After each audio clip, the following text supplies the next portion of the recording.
It all started with a sound that didn't belong in the quiet of a high school hallway. The janitor had already left. The students were long gone.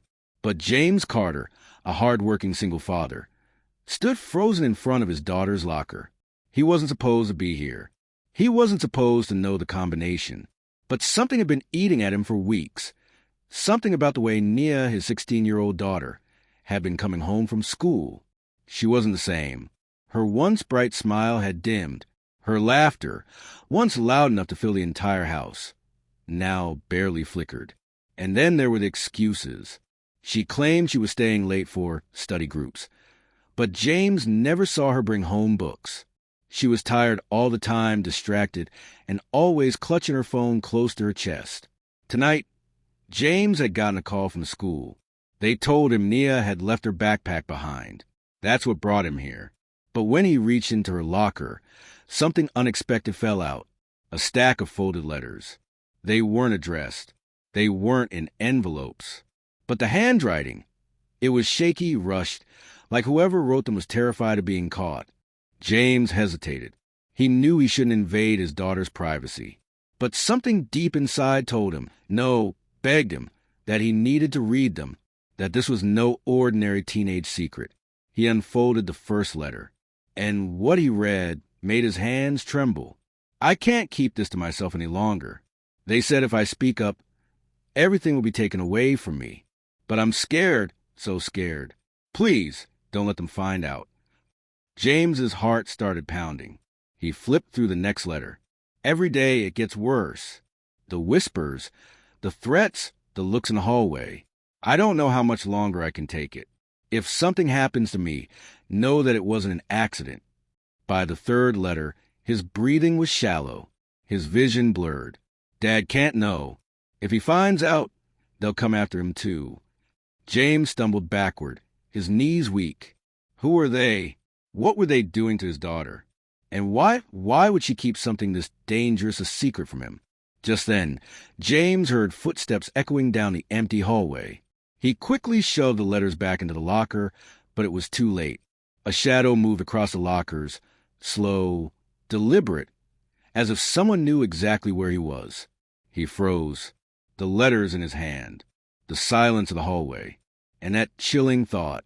Had he just uncovered something that someone would do anything to keep hidden? James Carter's hands were slick with sweat as he stuffed the letters back into his daughter's locker. His heart thundered in his chest, every beat louder than the echo of the approaching footsteps. He spun around. The hallway lights flickered, casting long shadows against the roll lockers. A figure appeared at the far end, tall, motionless, and watching. James squinted, but before he could make out who it was, the figure turned and walked away, disappearing around the corner. James wanted to chase after them, demand answers, but something stopped him. Whoever it was, they hadn't been surprised to see him there. They'd expected it. That night, James drove home in silence, his daughter's letters burning like fire in his pocket. Nia sat in the passenger seat, staring out the window, earbuds in, pretending not to notice her father's tension. Finally, James broke the silence. Long day? Nia didn't turn her head. Yeah. Her answer was flat, mechanical, the kind of reply meant to end a conversation, not start one. James studied her from the corner of his eye. She looked tired, too tired for a teenager who was supposedly at study group. But what made his stomach twist was the faint bruise just under her sleeve, peeking out whenever her hoodie shifted. He wanted to ask. God. He wanted to demand the truth. But when he opened his mouth, the words died. He couldn't scare her. Not now. Not when she was already hiding something so dangerous. At midnight, when Nia was asleep, James pulled the letters back out. He hadn't read them all. He couldn't, not with her so close. But now, in the silence of his living room, he unfolded the fourth one. And this one was different. It wasn't rushed or shaky. It was detailed, almost like a confession. They told me the rules. I can't go to the police. I can't tell my dad.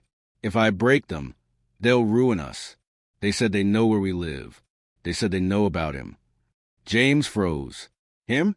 Who was him? His eyes darted back to the paper. I thought it was just a game at first, just stupid dares. But then it got serious. They started keeping evidence, pictures, recordings. If I don't do what they say, they'll use it. They'll make everyone think I'm guilty. And worse, they'll say it's his fault. James's vision swam. His throat tightened. They'll say it's his fault. Were they talking about him? About her father? His hands trembled so hard the letters slipped to the floor.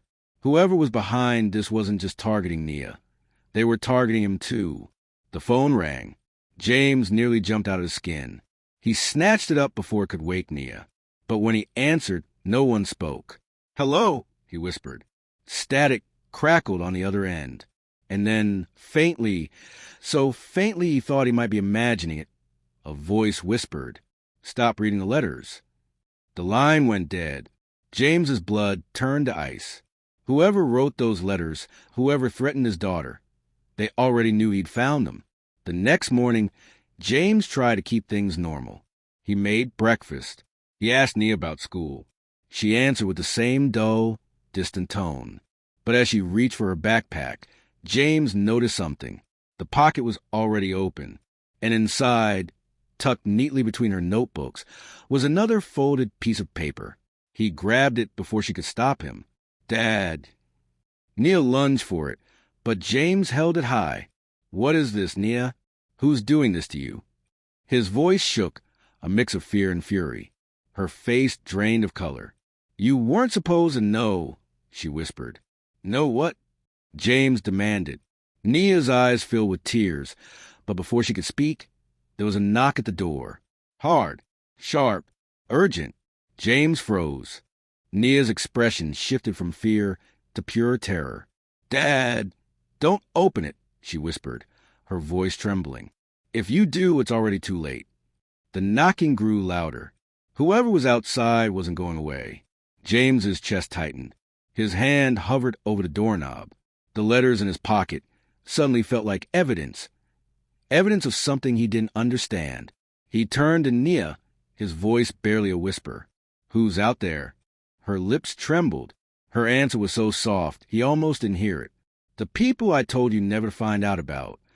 And just like that, the knocking stopped. Silence. But James knew. Whoever had been at the door was still there, waiting, listening, watching. The silence after the knocking was deafening. James stood frozen, his hand hovering over the doorknob, his daughter trembling behind him.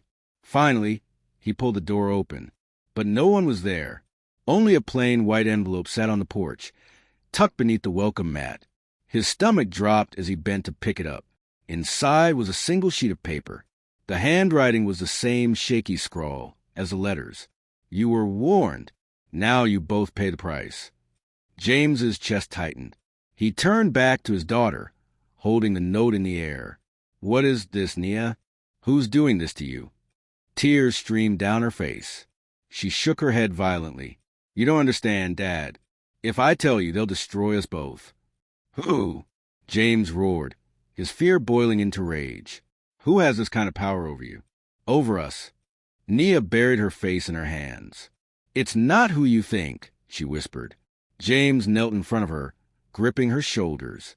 "Look at me, Nia. No matter what it is, we'll get through it. But I need the truth." Slowly, painfully, she lifted her eyes to his. And then she said the words that made James's blood run cold. "Dad, I wrote the letters."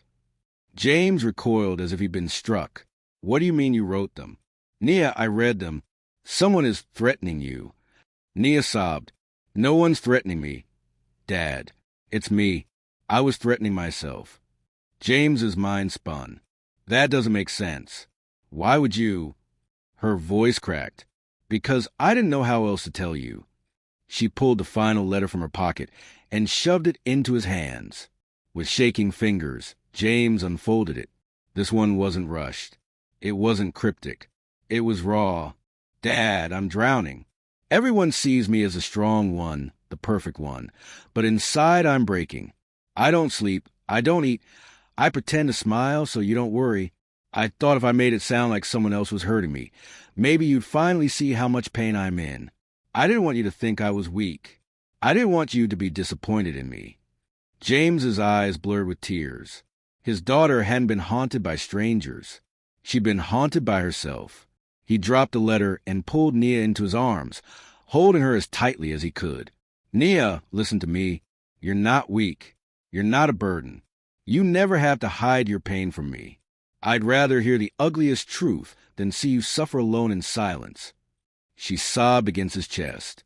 I didn't know how to say it. Dad, I thought you wouldn't understand. James stroked her hair, his voice steady even as tears streamed down his face. You don't have to carry it alone anymore. We'll get help. We'll talk. Whatever it takes. You'll never fight this battle by yourself again. For the first time in weeks, Nia clung to him, really clung to him, as though she finally believed she wasn't alone. And James realized something that night. The scariest monsters aren't always outside your door. Sometimes they're the battles we fight within ourselves. As father and daughter sat together in the quiet, one truth burned brighter than any letter ever could. Silence can destroy, but love, spoken out loud, has the power to save. Sometimes the scariest secrets aren't the ones others keep from us, but the ones our loved ones bury deep inside themselves. James thought he was uncovering a threat from strangers, but what he really found was his daughter's silent cry for help. This story reminds us all. Check on the people you love. Ask the questions, listen to the answers, and never assume silence means everything is okay. Because sometimes speaking up is the only thing that can save a life. If this story touched you, don't forget to like, share, and subscribe for more powerful stories. And remember, behind every smile, there may be a story you haven't heard yet.